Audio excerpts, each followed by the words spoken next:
This is the Lone Crater YouTube. We hope this video helps. You'll begin by ensuring prerequisites are handled so updates don't fail. Sign into the Microsoft account tied to your Office 365 subscription. Once signed in, back up any open documents and close all Office apps.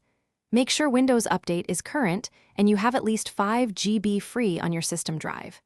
Next, open any Office app. Go to File Account so you can access the Update Options menu and initiate the update process immediately. You'll now run the update and watch for issues. In an Office app, choose File, Account, then Update Options and click Update Now. This triggers the Click-to-Run engine to fetch and apply patches.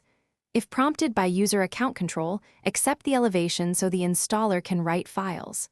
While downloading, keep other heavy network tasks minimal. Once installing, avoid shutting down or logging out. If updates stall, you can retry or switch to a wired network to stabilize the transfer. You'll complete the process by restarting and verifying the install. After updates finish, restart your PC so file replacements finalize and services reload. Open any Office app and check File Account to confirm the new version. Consult release notes for feature changes.